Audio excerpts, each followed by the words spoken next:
And on that note, we bring you a review of what's making the headlines in the papers this morning. Let's bring in Arise analyst, Dr. Constance Ikoku. Good morning, and so glad to be with you this morning. Oh, good morning, Benga. Glad to be with you too. And thank God it's Friday. I know, at TGF. Good morning, Yolanda. Good morning, Dr. Constance. I had that conversation about jollof rice just before the break. Listen, have you had Senegalese jollof rice? Wow. No, not at all. Not okay. Wow. You need to go and get a Senegalese friend to cook you one.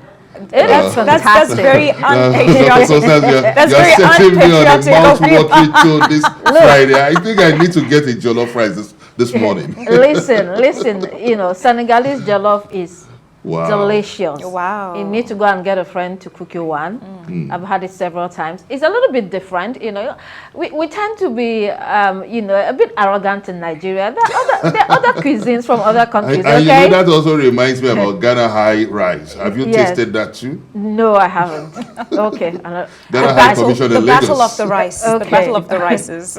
All right. Anyway, enough of food. It's Friday anyway, so we're looking forward to a wonderful weekend. Yes. Hello there and welcome to the program. We'll begin with This Day newspaper.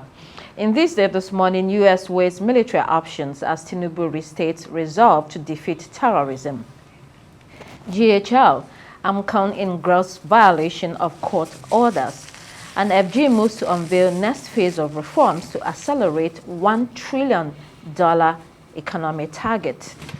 Daily Independent will overcome Trump's CPC designation, Tinubu assures, and reps decrying max exit of lecturers from universities. Senate asks NAFDAC to ban sachet alcohol by December, and why prices of food items are on the decline by minister. Friday leadership, we have there, Nigeria initiates diplomatic talks with U.S. following Trump's threats, and we're responding to genuine concerns raised, says minister. Controversy as FIFA appoints South African referees for Nigeria-Gabon World Cup playoff. Stock market plummets by 2.51 trillion naira in 4 days over panic selling. And People's Democratic Party, a devil-using member, says acting chairman Damagu. Nigeria loses $56 billion annually to malnutrition, according to Vice President Kashim Shettima. The Punch newspaper, Trump threats Tinubu rallies foreign allies as North rejects Sharia ban. Vehicle imports slide 10% on weak consumer spending. Pretty Mike gets 50 million naira bail for alleged drug offense. A newly inaugurated Tinubu campaign office demolished in Benue State. Also, fake OK's biometric flight boarding, Port Harcourt Airport concession as FG rolls out new plans to tackle food shortage. APC Wike blasts PDP over U.S. Embassy protest. The Guardian newspaper, Nigeria's press at 166, old battles linger amid new threats, fight for survival, truth. Tinubu vows to defeat terrorism as U.S. plans military options. Anxiety ties security as Anambra elects new governor tomorrow. Report ranks Nigerian state healthcare emergency preparedness below 30%. 68% of electricity consumers bypassing prepaid meters. New Telegraph, again, that story on Tinubu saying we would defeat terrorism. There's also Anambra voter election with a different twist here. It says voter apathy will be our greatest challenge, according to INEC. Telecoms, Nigerians spent 2.5 trillion naira on data in 9 months. That's high. Daily Sun, finally, for local papers that we're looking at, it does have that story on panic on the stock market, which has lost 2.5 trillion naira in 4 days over this Trump saga. Health workers issue 2-week nationwide strike notice. And in the states, Abia and Akwa Ibom partner to link states with railway. That's an interesting one. Could be good if they also link regionally, not just 2 states. Governor Tinubu on mission to restore dignity, excellence of police security agencies. Let's see the international newspapers, beginning with, let's see what we have, beginning with The Sun. The Sun here, S-Prince told to help probe. Tell us what you know, Windsor. So he's been summoned to the United States to testify on investigations on Jeffrey Epstein. iNewspaper, Labour splits at the top as new deputy leader tells Reeves, don't raise income tax and break trust. Moving on to the Daily Telegraph, Davy must explain or quit, says Johnson. Davy talking about David Lammy, Deputy Prime Minister.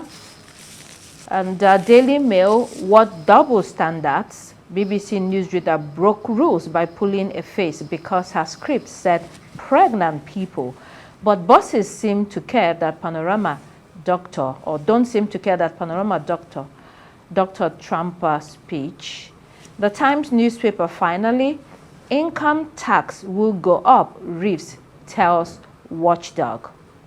Okay, moving back to this day newspaper, let's begin with the lead story. U.S. weighs military options as Tinubu restates resolve to defeat terrorism.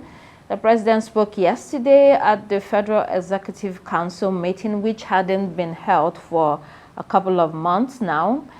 The president says he's continuing diplomatic engagement with global partners. Hegseth directs Africa Command to send plans for possible strikes in Nigeria.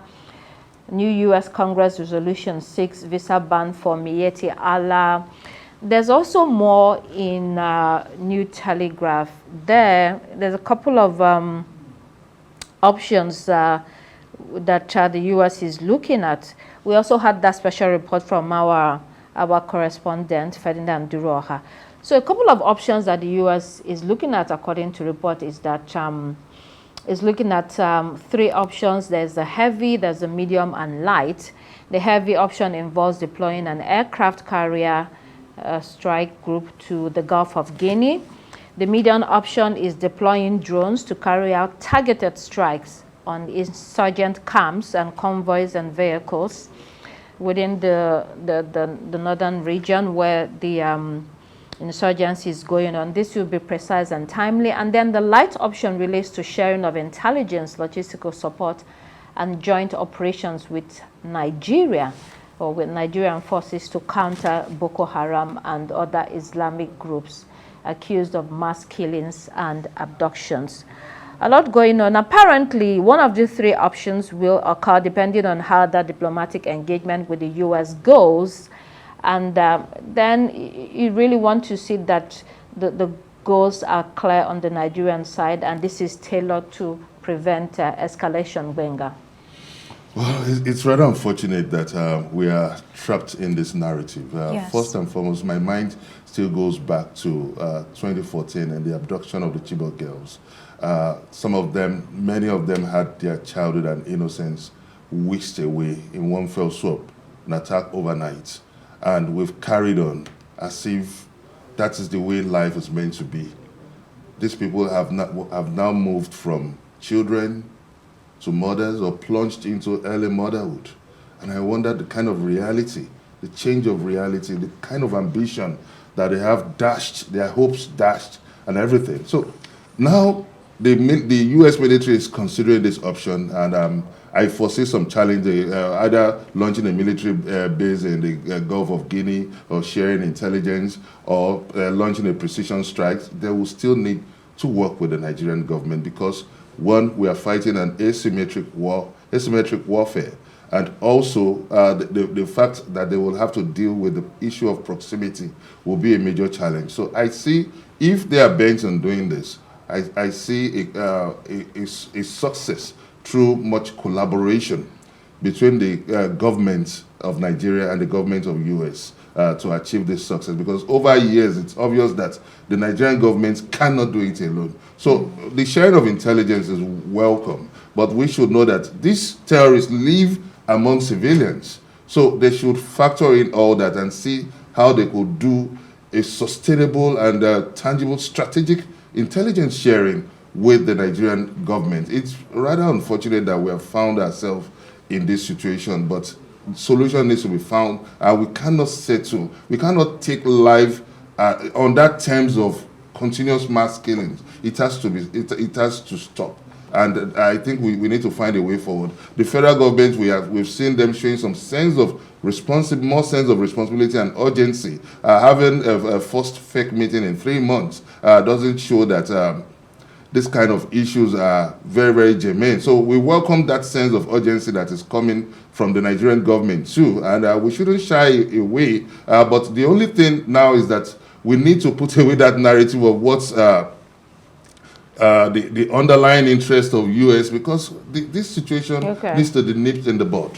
One other thing that I would just like to chip in, Dr. Constance, very quickly, is that something is quite glaring to me when it comes to this CPC designation, and it's the fact that our regional partners, our African nations that are around us are not saying anything. There is a deafening silence around what Africa is saying. Even closure of the border by Nigeria. Absolutely. It's seemingly looking like, Nigeria is being left to deal with its issue and the United States alone. Absolutely. Where are the other giants of Africa? Where are the regional partners that we always boast of? That's one question I have. Well, I don't know how to answer your question. It's but a tough question. It is a complicated situation. Yes. We like helped South Africa. You had said, like you used the word giant. In West Africa, Nigeria is almost 70% of West Africa. I hope you know that. Nigeria is the defining voice in West Africa. A lot of the neighbors are very tiny countries that actually look up to Nigeria. And Nigeria also financially floats almost West Africa. In most cases, we also fund West African budgets, the budgets of other West African countries. So we are the biggest country, regionally here. That's true, but what about the voices? Sorry? What about the voices is what I mean. So I'm telling you that you are the biggest voice in the West African region. Yeah. So if the biggest voice is challenged, I don't know what is going to happen or what you expect. And also mind you that 3 countries have already left the West African region because of that military coup that happened a couple of years ago. But that's by the side. What we are seeing is that this is a fast-moving story, and there is a raft of measures being taken by the federal government, which indicates or could indicate that it understands the gravity of what confronts the nation at this time. I was looking at an advertisement by the Nigerian Television Authority yesterday night. It was the Minister of Information and National Orientation, Mr. Mohammed Idris, promising that Nigeria will be a safe country for all Nigerians. This is definitely what Nigerians want to hear at a time like this, and to also see that it is not only promise and that it is something that we take action to do or to implement, So there's also the fact that there is a 90 days window for this CPC designation for action to be taken on the part of the U.S. We know that the U.S. is supposed to, President Trump is supposed to speak to Congress, and they're supposed to come up with a policy response, and then decide what to do. We did share earlier those options that are being looked at, which is heavy, medium, and light. The sense is that Nigeria will probably, or most probably, want to accept the lighter option, which involves, intelligence sharing, logistical support, and maybe joint military operations with the United States of America. But that would depend on how that diplomatic engagement goes. 100%. And if it is believed that the Nigerian government and the country that was unable to wipe out terrorism and the murderous slaughter of its people for 15 years is ready, to go all the way, to go all the way and really stamp out this menace that is killing people. Whether we like it or not, there is systematic organized killings going on across the country. And people are looking, I hear people talking about, oh, the United States doesn't have the right information. No, the US has intelligence all across the world. You know, you will be surprised, they have satellites. They can pinpoint, you know, where, you know, terrorists are.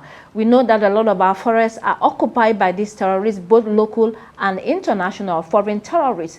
You know, so these things are not rocket science. If you do want to, you know, clean them out, it is possible to do that. So we will be watching over the next couple of days what happens, how or what that diplomatic engagement yields. Let's do another story from this day newspaper quickly, because our time is fast spent. The window story here, FG moves to unveil next phase of reforms to accelerate 1 trillion naira economy, no, $1 trillion actually economy target.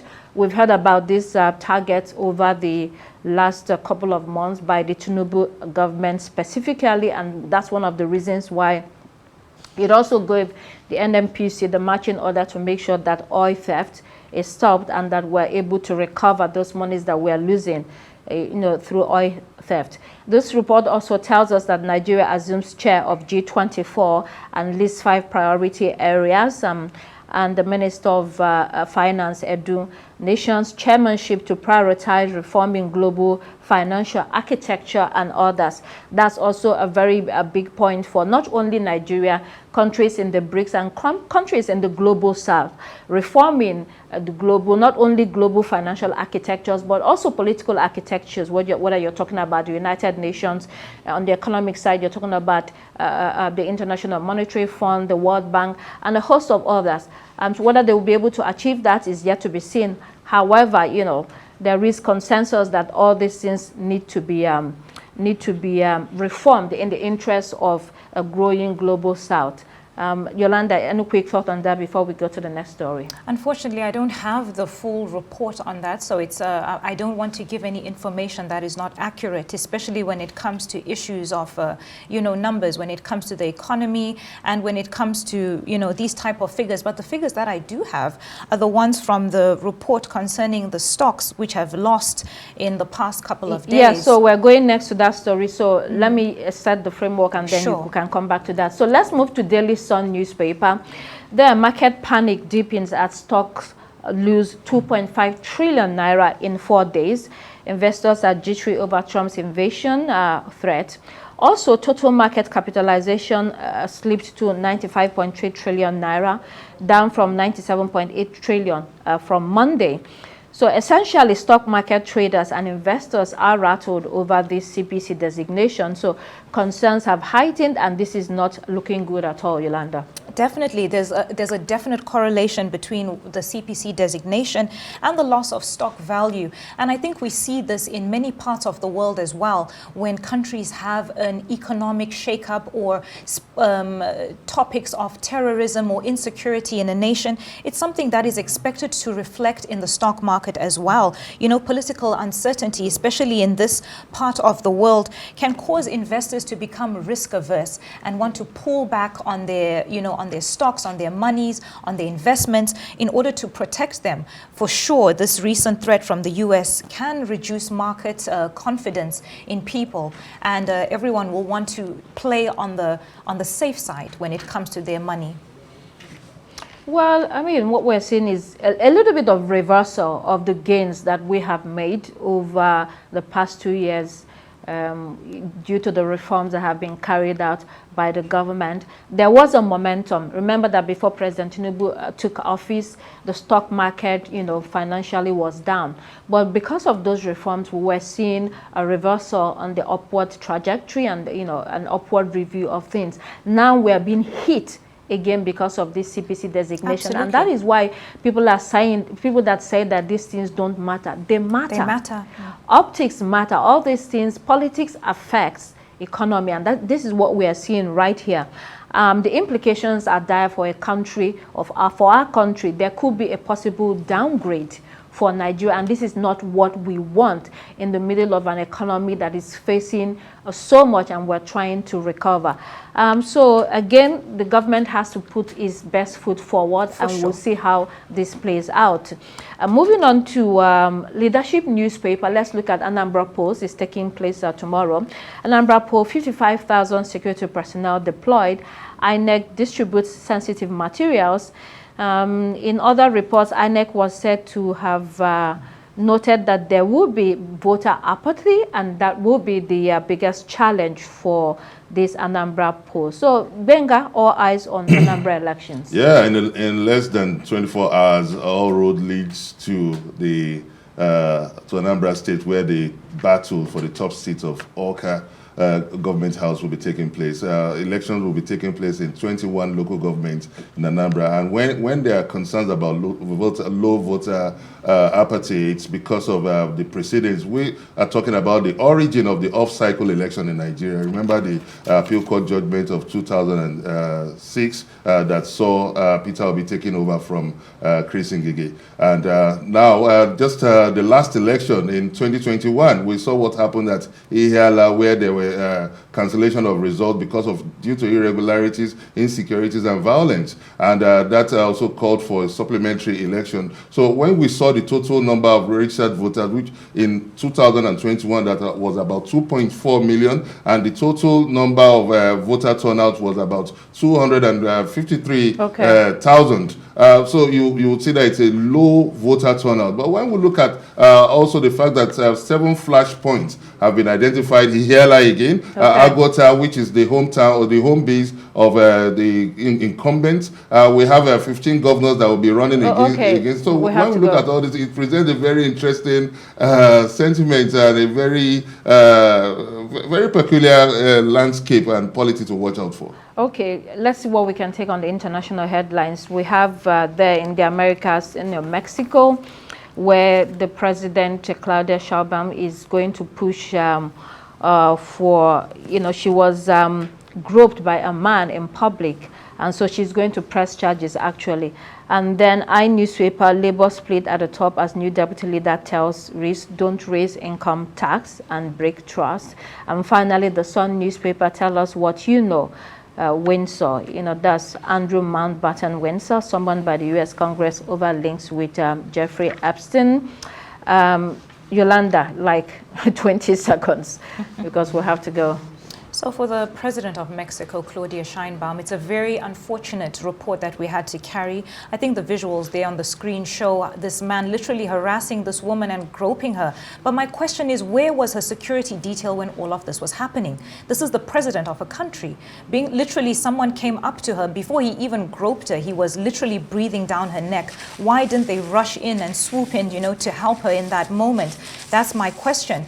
I'm glad to see that she's taking action against him, and I hope that the government of Mexico comes down very hard on that man, because such acts are frowned upon.